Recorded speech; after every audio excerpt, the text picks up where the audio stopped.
Good evening, everyone.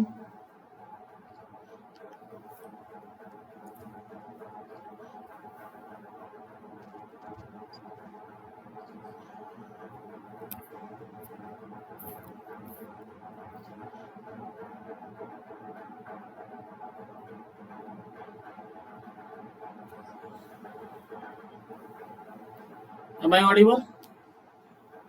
Yes, sir. Yes sir. Okay. आज तो आप लोगों ने अपनी पर्सनल ईमेल आईडी से शायद ज्वाइन किया होगा।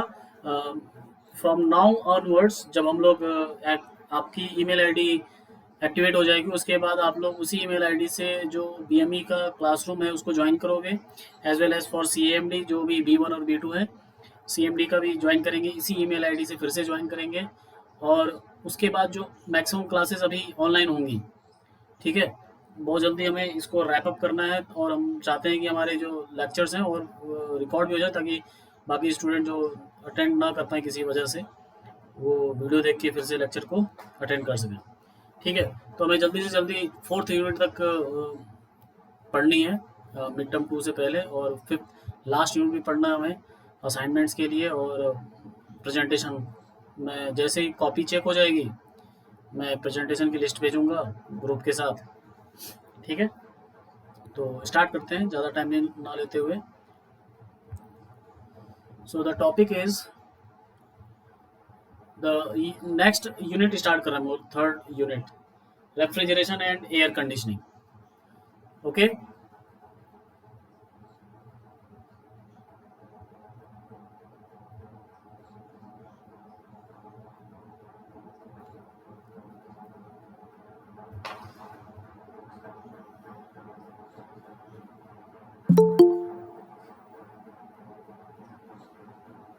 स्क्रीन विजिबल है सबको? Yes, sir. यूनिट का नाम है RAC, शॉर्ट फॉर्म में इसको हम लोग लिखते हैं RAC, refrigeration and air conditioning. तो कुछ पिक्चर्स हैं वो आपको दिखाना था मुझे। देखिए जरा, जैसे जैसे इसको क्या बोलते हैं भाई? पहला first image, AC. Second outdoor unit. ये बताइए, third window AC. Window AC, very good. Fourth Refrigerator. Refrigerator, very good. इसका मतलब ये जो पहला और दूसरा है वो दोनों एक ही है, AC है, जिसको बोलते हैं स्प्लिट AC। स्प्लिट AC है तभी तो दिख रहा है आपको, स्प्लिट है, अलग अलग है। इसका कुछ पार्ट बाहर है, कुछ पार्ट अंदर है। इसको बोलते हैं इंडोर यूनिट, और सेकंड वाले को आउटडोर बोलते हैं। ठीक है, तो इसको इसीलिए बोलते हैं इस पे स्प्लिट एसी। और ये जो विंडो एसी था इसमें सारे कंपोनेंट एक ही पास होते हैं, इसीलिए आप जानते होंगे कि विंडो एसी से आवाज़ आपको ज़्यादा पता चलता है कि आवाज़ ज़्यादा हो रहा है। ठीक है, विंडो एसी का तो विंडो एसी इसलिए मोस्टली ऑफिस में यूज़ की जाती है, स्प्लिट एसी डोमेस्टिक पर्पज़ के लिए भी यूज़ की जाती है। And the last image is refrigerator. So the question is, what is the difference between, पहले भी डिस्कस किया हुआ हमने, what is the difference between AC and fridge? बताइए, जल्दी बताइए। सर एसी होम में यूज करते हैं घर पे, और सर ये फ्रिज घर में नहीं करते क्या? अरे ये देखो, गजब, कौन है भाई? एसी कह रहा है घर में ही यूज करते हैं, फ्रिज घर के बाहर करते हो? और कोई महारथी? कोई बोलेगा सर एसी तो सर दीवार पे लगाते हैं, फ्रिज तो जमीन पे रहता है।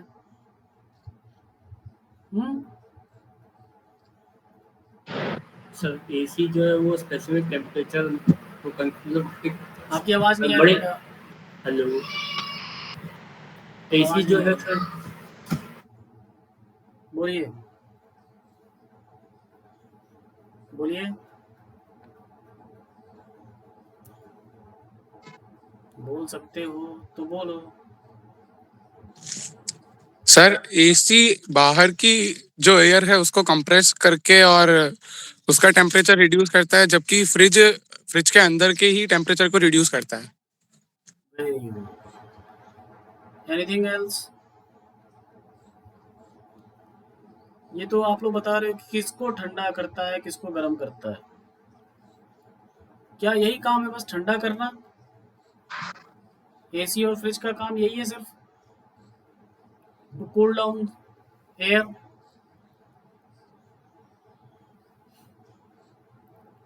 ओके, तो मैं बता दूं, एसी का काम है टेम्परेचर को कंट्रोल करना, राइट? फ्रिज का काम क्या है? टेम्परेचर को कंट्रोल करना या टेम्परेचर को रिड्यूस करना? रिड्यूस करना। रिड्यूस करना, very good.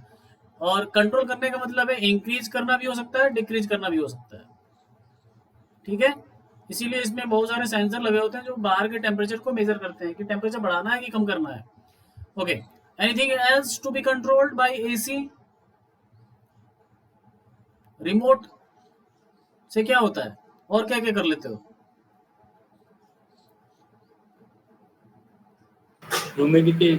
Velocity, very good. Humidity, सबको कंट्रोल किया जाता है। इसीलिए इसको एयर कंडीशनर बोल रहे हैं, एयर रेफ्रिजरेटर नहीं बोल रहे हैं इसको, ठीक है? और ये क्या करता है? सिर्फ और सिर्फ एक ही काम है इसका, टेम्परेचर रिड्यूस करना। इन स्पाइट ऑफ दैट कि ये टेम्परेचर 0 से नीचे लेके आता है, फिर भी इसमें पावर कंजम्पशन कम होती है फ्रिज में। क्यों? क्योंकि एसी इन सब चीजों को कंट्रोल करता है, ठीक है?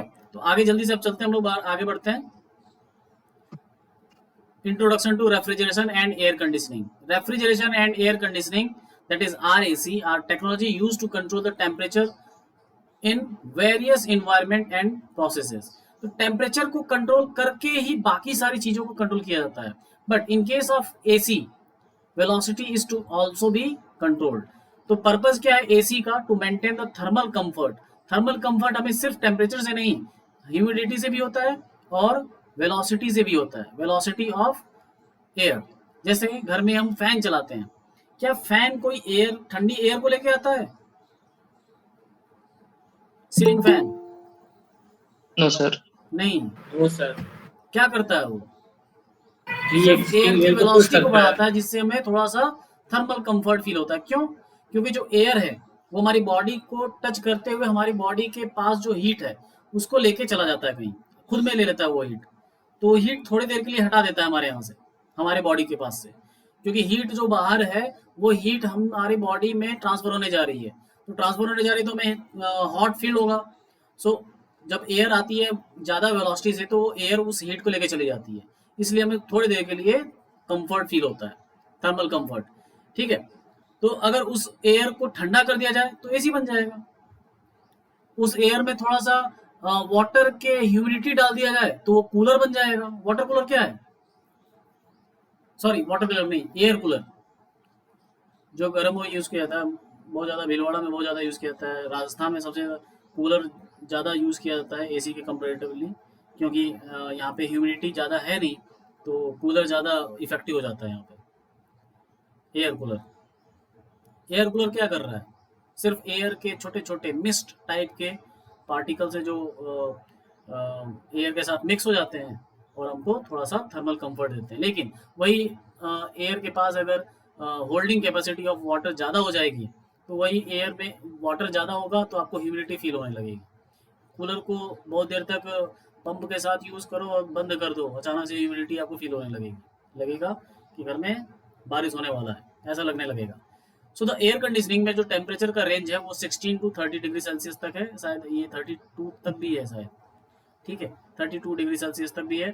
उसके बाद एप्लीकेशन है होम्स, आप लोग सबको जानते हैं एप्लीकेशन क्या, offices, industrial plants, hospital, cinema halls, trains. एक और नहीं लिखा हुआ है यहाँ पे, जैसे सर्वर रूम में भी यूज़ किया जाता है एसी को, ताकि आपके जितने भी इलेक्ट्रॉनिक डिवाइसेज हैं वो प्रॉपर काम कर सकें। रेफ्रिजरेशन, इसके बहुत सारे काम है, देखो। Purpose to maintain the temperature at और बिलो 0 डिग्री सेल्सियस। एंड यहाँ पे मैंने थोड़ा सा एक चीज़ नहीं लिखा हुआ है यहाँ पे, to maintain the thermal comfort we need to control humidity also, humidity and velocity, ठीक है। ये एसी के लिए होना चाहिए। फ्रिज के लिए क्या है, सिर्फ टेम्परेचर को डिक्रीज करना काम है, डिक्रीज करना या फिर मेंटेन करना, एक लो टेम्परेचर पे मेंटेन करना। और प्रिजर्विंग द पेरिशेबल आइटम्स, जो सड़ जाते हैं, खराब हो जाते हैं, उन सब चीज़ों को प्रिजर्व करने के लिए, जैसे food and medicine. Operating laboratory equipments, जैसे लेबोरेटरी में भी हमें लिक्विड नाइट्रोजन की जरूरत पड़ती है, तो वो भी, उसके लिए भी रेफ्रिजरेशन की रिक्वायरमेंट है। Use in medical storage, blood banks, vaccines, scientific research requirement, low temperatures, industrial applications also use refrigeration. Now, the most important thing is units of refrigeration. कोई बताएगा, जब हम एसी या फ्रिज खरीदने जाते हैं तो क्या बोलते हैं उससे, कैसा चाहिए फ्रिज, कलरफुल या कुछ और बोलते हैं? कितने टन का चाहिए वो? कितने टन का है, very good. What is the meaning of ton? Ton is the weight of the AC, कितना भारी है। नहीं, no sir. The ton is unit of ton energy. Is the cooling capacity of a refrigerator, ठीक है। तो 1 ton से ही start करेंगे ना हम, 1 टन के हिसाब से बता सकते हैं कि 1.5 टन कितना होता है। कई लोग नहीं जानते हैं, और मैं मोस्टली जो यूज करते हैं ना, वही नहीं जानते हैं 1 टन क्या है। 1 टन का मतलब है it is the cooling capacity. But cooling capacity 1 ton तो वेट होता है भाई, कूलिंग कैपेसिटी कैसे? So we have to understand the definition of units of refrigeration. Okay, so मैंने पहले से दे रखा है कि इक्विवेलेंट टू 3.517 किलोवाट को बोलेंगे 1 ton. And what is the meaning of kilowatt? It is kilo joule per second, ये नहीं भूलेंगे आप, ठीक है। तो कूलिंग कैपेसिटी का मतलब यही हुआ ना लगभग। आप थोड़ा थोड़ा आइडिया लगाइए कि किलो जूल पर सेकेंड मतलब मेरे घर में कुछ हीट एनर्जी है, उस हीट एनर्जी को बाहर करोगे तभी आप कूलिंग इफेक्ट पाओगे, राइट? Yes sir. ठीक है, तो आप कितना जल्दी पाते हो, तो टाइम से टाइम डिपेंडेंट होगा। मैं बोलूं कि आप एक एसी ऑन करो, सुबह ऑन किया और रात को, सुबह ऑन किया 4 बजे और अगले दिन रात में 3 बजे वो टेम्परेचर रिड्यूस किया 10 डिग्री सेल्सियस, ओके, सिर्फ 10 डिग्री सेल्सियस रिड्यूस किया, 30 से 20 हो गया कमरे का टेम्परेचर। एसी का टेम्परेचर नहीं बोल रहा हूँ मैं, कमरे का टेम्परेचर कितना किया, 30 to 20। और एक एसी है जो 2 घंटे में ये काम कर दिया, किसका टन ज्यादा होगा? जिसने 2 घंटे में करा है। जो कम टाइम में किया होगा। तो किलो जूल पर सेकेंड मतलब जो नीचे है टाइम है, टाइम अगर कम है तो टन उसका क्या होगा, ज्यादा होगा। Is it right? करेक्ट है? Yes sir. Yes sir. तो याद रखेंगे कि 1 टन किसके बराबर है, 3.517 किलोवाट, ठीक है। अगर 5 स्टार वाली, आप लोग स्टार भी जानते होंगे, star rating, yes sir. BEE, bureau of energy efficiency. तो 5 स्टार का मतलब है ये, अगर 3.5 किलोवाट का एनर्जी एफिशिएंट है, उसमें एक और नंबर होता है, वो उस पर बात नहीं कर रहा हूँ मैं, मोटा मोटी पे BEE पे, इस 5 स्टार पे बात कर रहा हूँ। एक ISEER ऐसे कुछ नंबर होता है, उस पर बात नहीं कर रहा हूँ मैं 5 स्टार की बात कर रहा हूँ। तो ये 5 स्टार का मतलब है ये 100% एफिशिएंट है, मतलब 3.5, 1 टन का है तो ये 3.5 का कूलिंग इफेक्ट दिखाएगा, ठीक है। 1.5 टन का है तो 3.5 का 1.5 टाइम्स उतना कूलिंग इफेक्ट दिखाएगा, ठीक है। तो पढ़ लेते हैं हम लोग डेफिनेशन इसका। तो मैं लिख रहा हूँ, नहीं पहले लिख नहीं रहा हूँ मैं, पहले समझाने की कोशिश करूंगा। देखिए, मान लीजिए हमारे पास एक कंटेनर है जिसमें वाटर रखा हुआ है, ठीक है, क्लियर? क्या रखा हुआ है? Water. Water. But the condition is कि ये 0 डिग्री सेल्सियस पे, ठीक है, 0 डिग्री सेल्सियस पे, और मुझे इसको कन्वर्ट करना है, और कितना है ये, 1 टन है। 1 टन का मतलब क्या हुआ, 1000 kg, 1 टन। 1 टन का मतलब क्या हुआ, 1000 kg। ठीक है, इतना वाटर रखा हुआ कितने डिग्री सेल्सियस पे? वाटर फ्रीज कब होता है, कितने टेम्परेचर पे होता है? 0 डिग्री सेंटीग्रेड। 0 डिग्री सेल्सियस पे। मतलब वाटर जस्ट 0 पे लिक्विड के फॉर्म में होगा।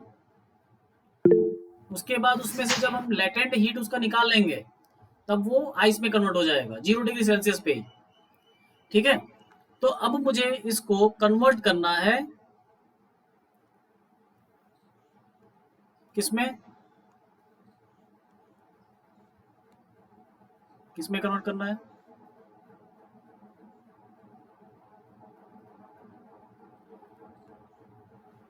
आइस में।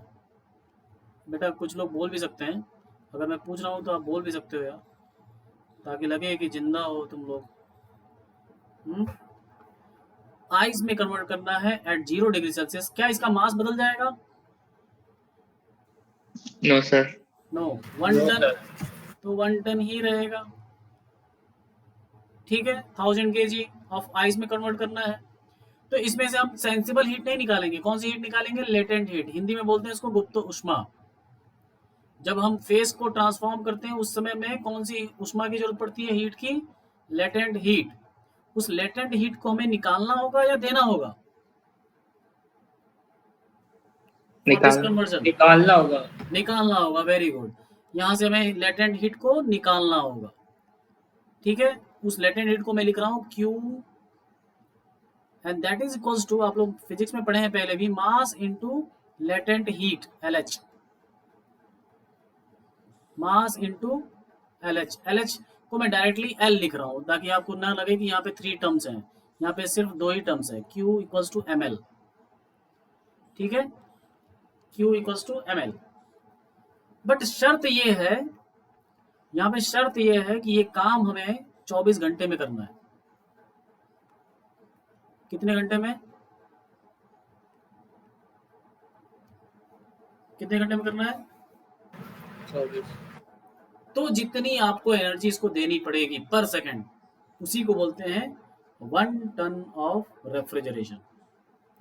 ठीक है, तो इसकी वैल्यू निकालें हम, कितनी आएगी? मैंने ऊपर दे दिया था वैल्यू, कितना आएगा? 3.517 के आसपास ही आएगा। ठीक है, चलिए निकालते हैं। तो एनर्जी पर सेकंड निकालना है हमें, एनर्जी पर सेकंड, हीट एनर्जी पर सेकंड निकालनी है ना हमें, हीट एनर्जी पर सेकंड। तो हीट एनर्जी, एनर्जी कितनी है? m into L, divided by time कितना है? 24 आवर्स। 24 आवर्स को टाइम सेकंड में बदलो जरा, 24 इंटू 60, 60 ये मिनट में कन्वर्ट हो गया, मिनट को सेकंड में कन्वर्ट करने के लिए 60 से और मल्टीप्लाई करेंगे। मास कितना है हमारा? 1000 kg। और एल कितना होता है ये याद रखेंगे आप, कई जगह अलग अलग दिया हुआ इसलिए हमारे पास आंसर भी अलग अलग ही आएगा। 333 किलो जूल पर केजी, किलो जूल पर केजी। और ये कितने में था? 1000 kg। ये किसमें है? 1000 kg डिवाइडेड बाई, ये पूरा किसमें है? सेकंड में हो चुका है। बताइए जल्दी से कितना आएगा ये, कैलकुलेट करो। 86400। 24 इंटू 60 इंटू 60, 86400। और ये क्या है? सेकंड। ये बताओ केजी से केजी कट जाएगा कि नहीं?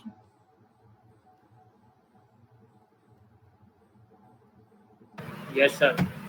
ठीक है, अब बताइए कितना आएगा? ये 0 से 0 काट देता हूँ मैं 2।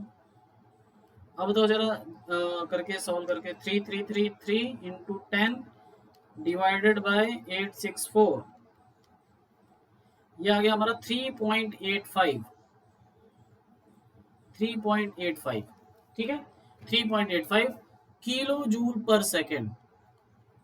जूल पर सेकेंड होता है वॉट, और किलो जूल पर सेकेंड क्या हो जाएगा? Kilo volt. 1 TR। So 1 TR equals to 3.85। ये एग्जैक्ट वैल्यू है, बट इसको राउंड ऑफ किया गया है 1 TR। ठीक है, इसको राउंड ऑफ किया गया है for the sake of easy calculation 3.5 kilowatt, ठीक है, 3.5 किलोवाट। इसको राउंड ऑफ किया गया, मतलब 2 टन होगा तो बोल देंगे डायरेक्टली हम लोग 7, आपको कैलकुलेटर निकालने की जरूरत नहीं पड़ेगी। 3.85 को डबल करोगे तो थोड़ा कैलकुलेटर निकालना पड़ेगा आपको, ठीक है। 3.5 का डबल क्या होगा, 7 किलोवाट।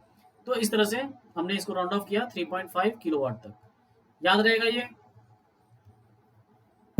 Yes sir. ठीक है। आगे बढ़ते हैं, नेक्स्ट टॉपिक है कोफिशिएंट ऑफ परफॉर्मेंस, जो कि हमने कई बार पढ़ लिया है। कोफिशिएंट ऑफ परफॉर्मेंस हमें हमेशा जो वर्क कंज्यूमिंग डिवाइसेस होती हैं उनके लिए होता है। तो ऊपर जो लिखा हुआ है रेफ्रिजरेशन इफेक्ट, उसको हम लोग ने पढ़ा था डिजायर्ड इफेक्ट, इसी को बोलते हैं डिजायर्ड इफेक्ट। तो रेफ्रिजरेटर है हमारे पास, तो रेफ्रिजरेशन डिजायर्ड इफेक्ट क्या हो जाएगा, रेफ्रिजरेशन इफेक्ट, ठीक है। यही बन गया refrigeration effect and that is Q upon W, coefficient of performance. आपको याद कीजिए जरा, हमने ऐसे साइकिल बनाया था,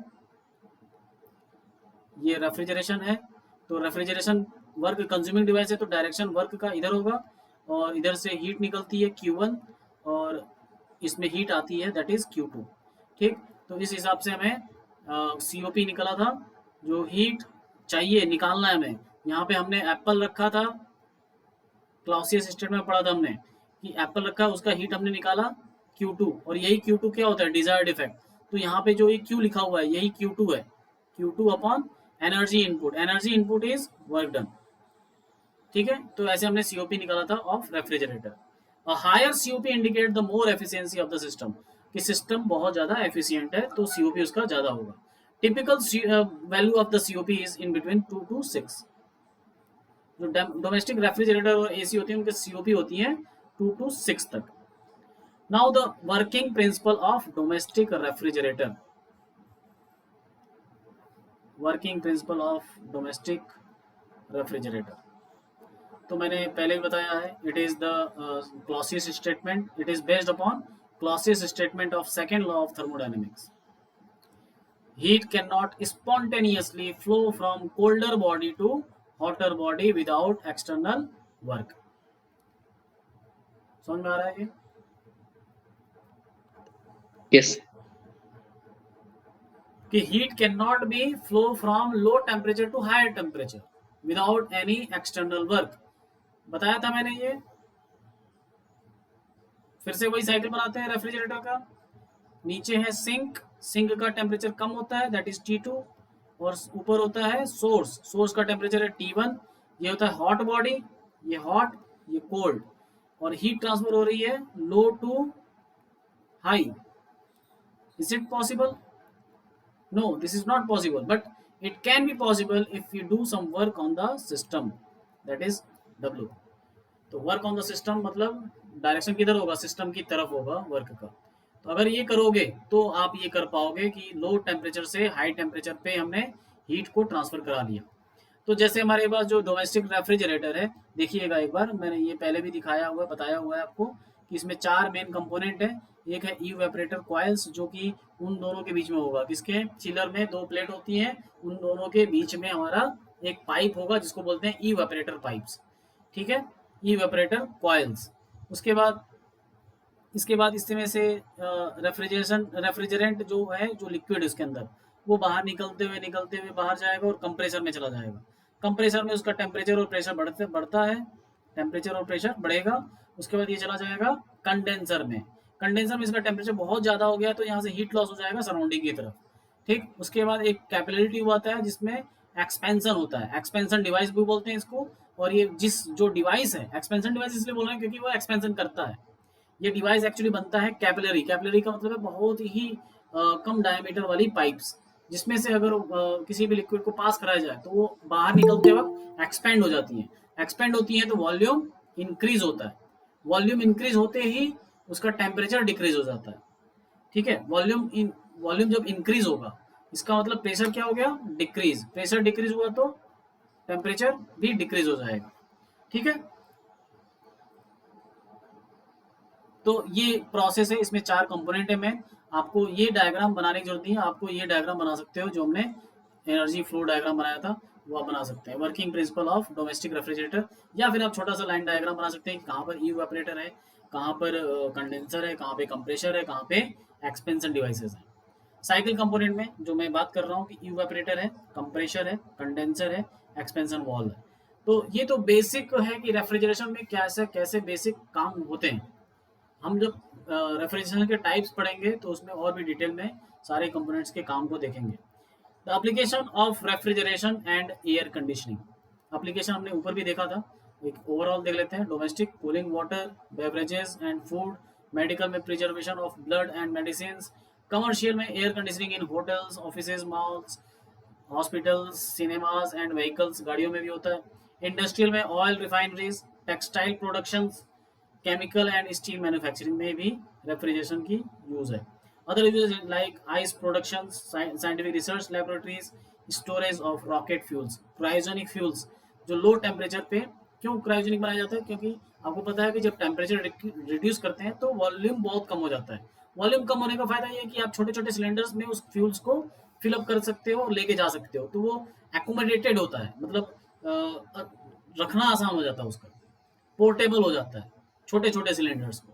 तो इसीलिए जो फ्यूल्स होती हैं रॉकेट की फ्यूल्स, उसको आप बल्कि नहीं बना सकते, बहुत बड़ा बड़ा नहीं बना सकते। तो आप उसको छोटा बनाने के लिए क्या करोगे? जो फ्यूल है उसको ही क्या कर दोगे? कंप्रेस कर दोगे। कंप्रेस कैसे करेंगे? आप बाहर से प्रेशर लगा के नहीं करोगे, अदरवाइज वो फ्यूल बॉन्ड आउट हो सकता है। तो हमने क्या किया? उसका टेम्परेचर डिक्रीज कर दिया। टेम्परेचर डिक्रीज किया तो कॉन्ट्रैक्शन होता है, आपको पता होगा। टेम्परेचर डिक्रीज करने पे कॉन्ट्रैक्शन, टेम्परेचर इंक्रीज करने पे एलोंगेशन। तो कॉन्ट्रैक्ट हुआ और हमने उसको सिलेंडर में फिल कर दिया और बंद कर दिया। अब बात होती है कि जो पाइप है, जो मैंने रेफ्रिजरेशन में बोला कि इसमें क्या फ्लो करता है, कोई बताएगा इसमें क्या फ्लो करता है? कई लोग कहते हैं कि सर जो बाहर का जो सामान है वो ठंडा कैसे होता है? बाहर की गैसेस, बाहर गैसेस घूमती हैं, ठंडी गैसेस घूमती हैं बाहर। नहीं, ऐसा नहीं है भाई। वो बाहर की एयर है, वो एयर ठंडा हो गया तो कंडेंस हो गया, इसलिए थोड़ा दिखाई दे रहा है। वो नहीं है जो ठंडा करती है, वो ठंडा हो गई है इसलिए दूसरों को ठंडा कर पा रही है। वो कूल हो चुकी है, उनका टेम्परेचर खुद कम हो चुका है, इसलिए वो दूसरे ऑब्जेक्ट को भी कूल डाउन कर सकते हैं। लेकिन उनको कौन कूल डाउन कर रहा है? इन पाइप में घूमने वाली, क्या उसको क्या बोलेंगे, इन ट्यूब्स में कूलेंट। घूमने वाली, बताइए। Coolant. Coolant. But coolant is a general term. For refrigerator, it is known as refrigerant. Okay, what is refrigerant? A working fluid used in the refrigeration system to absorb and release heat as it changes between liquid and vapor state. जब ये liquid होता है तो ये cool होता है, ठंडा होता है। तो ठंडा है तो ये हीट ले लेता है। जैसे ये हीट लेता है, ये लिक्विड प्लस वेपर के फॉर्म में कन्वर्ट हो जाता है, ठीक है। और इसको कंप्रेस करके इसका टेम्परेचर और बढ़ा के इसका वेपर फॉर्म में कन्वर्ट कर दिया जाता है, तब इसके पास हीट हो जाता है। तो हीट जब ज्यादा है तो ये हीट को बाहर निकाल देता है। पहले हीट को लेता है और फिर हीट को बाहर निकाल देता है। हीट को जब बाहर निकालता है उस समय ये किस में फ्लो कर रहा होगा? कंडेंसर में, ठीक है। उस समय वो किस में होगा? कंडेंसर में होगा। लेकिन जब ये हीट ले रहा होगा एप्पल से या फिर किसी ग्लास ऑफ वाटर से, जब वो हीट ले रहा होगा तो वो किस में होगा? उस समय वो किस में होगा? वो लिक्विड इवेपोरेटर में। जैसे फ्रिज में चिलर होता है, उस चिलर में या फ्रीजर में आप देखोगे वो पाइप लगी होती है। वो पाइप दो प्लेट के बीच में है, इसलिए वो प्लेट का सरफेस आप देखोगे अनइवन होता है। वो पाइप, वो ट्यूब उसके अंदर है, उन दो प्लेट के बीच में है, सैंडविच किया जाता है।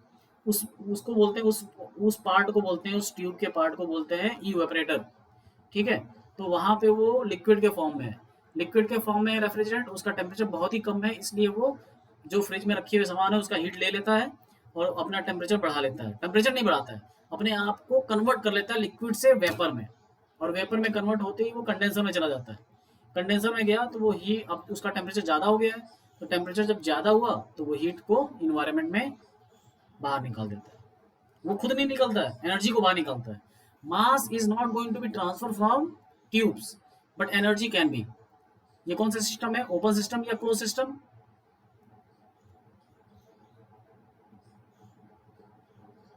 Mass is not going to be close. Close system, ठीक है, very good. So refrigerant is used to absorb and release the heat.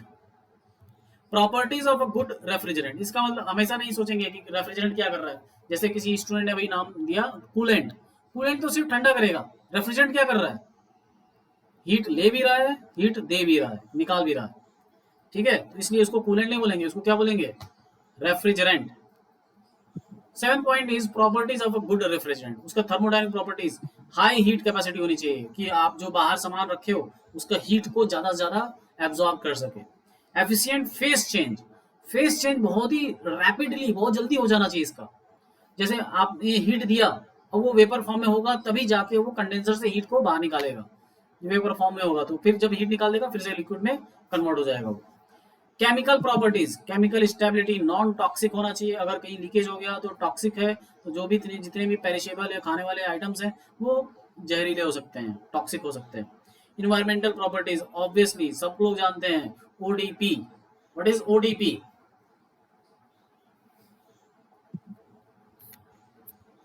Ozone layer depletion. Ozone layer depletion क्यों होता है, ozone depletion, ODP, ozone depletion potential, ये तो gases का नाम है कि कौन कौन से पोटेंशियल किसके पास ज्यादा है। एक होता है ओजोन लेयर डिप्लीशन, ओएलपी, किसकी वजह से होता है, CFC। रेफ्रिजरेंट है उसमें होता है सीएफसी। सीएफसी मतलब C for carbon, F for chlorine, F for fluorine और सी फॉर क्लोरीन। तो इसमें जो क्लोरीन है ये सबसे ज्यादा बदमाश है, सबसे ज्यादा बदमाश है ये। इसीलिए बहुत पहले मैंने जब सुना था कि ये फ्रिज की वजह से ओजोन लेयर डिप्लीशन होता है, ठीक है, ओजोन लेयर डिप्लीशन होता है, जब मैंने सुना था ये शायद मैं बता रहा हूँ 12-15 साल पहले की बात कर रहा हूँ, मैंने सुना था। तो मैं सोचता था कि फ्रिज में आप अभी बता रहे हो कि ये क्लोज सिस्टम है, राइट, बोलो, यस सर। तो मास तो बाहर निकल नहीं रहा है, तो ये ओजोन के पास कब कैसे जाएगा ये फिर? अरे ओजोन के जाने से पहले तो तुमको जहरीला, तुम्हारे खाने को जहरीला बना देगा ये, ओजोन के पास कैसे जा रहा है ये?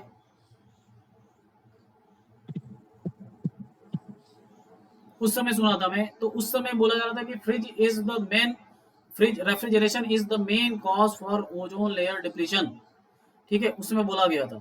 तो मैं तो उस समय नहीं सोच पाया कि हाँ ये इसमें से निकलेगा कि नहीं निकलेगा, लेकिन मुझे इतना समझ में आ रहा था कि बहुत साल पहले ये बोला जा रहा था कि रेफ्रिजरेशन सिस्टम को बंद ही किया जाएगा।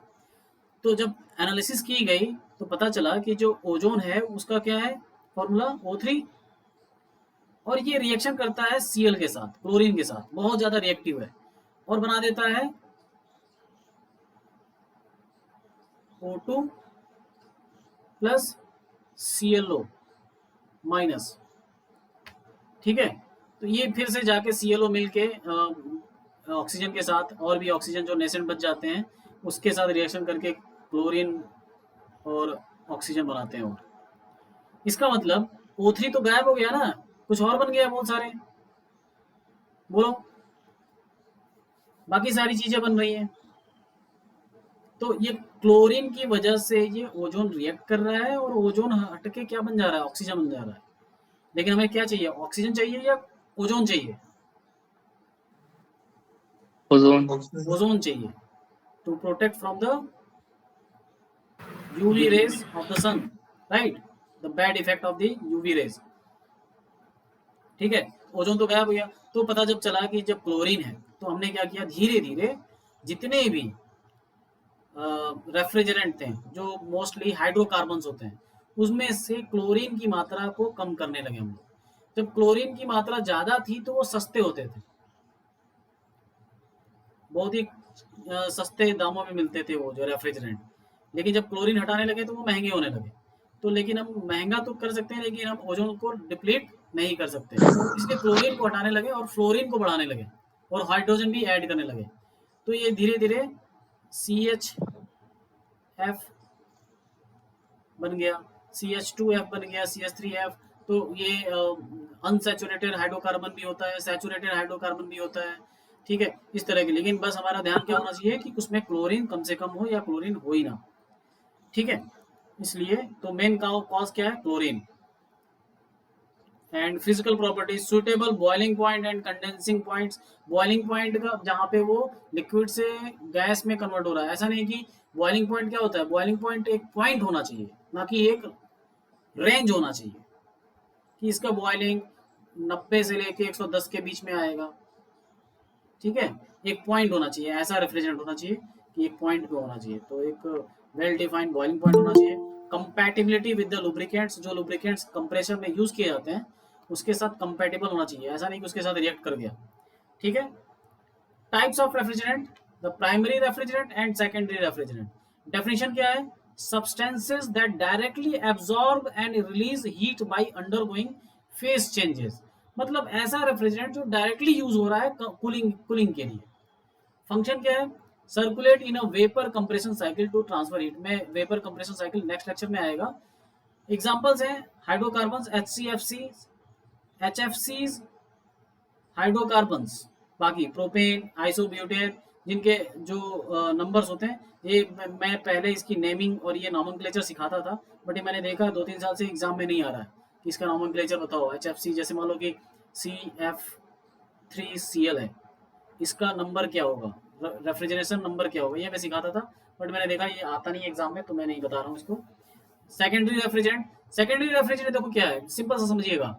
सेकेंडरी रेफ्रिजरेंट खुद पहले प्राइमरी रेफ्रिजरेंट से कूल डाउन होता है। ठीक है, तो सपोज प्राइमरी रेफ्रिजरेंट का टेम्परेचर है -10 डिग्री सेल्सियस, तो सेकेंडरी रेफ्रिजरेंट कितना कूल हो सकता है, -10 से कम हो सकता है क्या? नहीं नहीं नहीं हो हो सकता। सकता। मतलब मान लो कि -5 डिग्री सेल्सियस तक होता है। ठीक है, तो जब सेकेंडरी रेफ्रिजरेंट यूज करेंगे किसी और चीज को कूल डाउन करने के लिए, कूलिंग इफेक्ट के लिए, तो वो कितना करेगा, -5 से ज्यादा -5 तक ही से कर कम नहीं पाएगा ना, करेंगे। 0 डिग्री सेल्सियस या -4 डिग्री सेल्सियस, यहां तक ही कर पाएगा, -5 से कम नहीं कर पाएगा, right. So the substances that transfer heat from to the primary refrigerant without changing phase, तो खुद का फेस चेंज तो नहीं होगा, लेकिन खुद कूल डाउन हो जाएगा, ठंडा हो जाएगा, तो उसका फेस चेंज नहीं होगा। समझ में आ रहा है, तो कूल डाउन तो हो गया, इसलिए दूसरे चीज को वो कूल डाउन कर पा रहा है। क्लियर। एग्जाम्पल के लिए है ब्राइन सॉल्यूशन, ब्राइन मतलब सॉल्ट के साथ वाटर का जो सॉल्यूशन होता है उसको बोलते हैं brine solution. Water glycol mixtures are also used for the secondary refrigerant. तो क्लियर है कि प्राइमरी रेफ्रिजरेंट वो अपने आप के ही फेस चेंज करके हीट को ट्रांसफर करते हैं, और सेकेंडरी रेफ्रिजरेंट हीट ट्रांसफर करते हैं, खुद पहले कूल डाउन होते हैं फ्रॉम द प्राइमरी रेफ्रिजरेंट्स, लेकिन उनका फेस चेंज नहीं होता है। विदाउट फेस चेंजिंग वो कूलिंग इफेक्ट प्रोवाइड करते हैं। क्लियर, क्लियर बच्चों। Yes sir. ठीक है, तो आज का ये लेक्चर हम लोग यहाँ तक है। हमारा क्या था topic, introduction to RAC। I think सबको समझ में आया होगा। ओके, तो मोस्टली हमारे अब क्लास ऑनलाइन चलेंगे, तो इसलिए मैं एक्टिवेशन की प्रोसेस स्टार्ट कर रहा हूँ।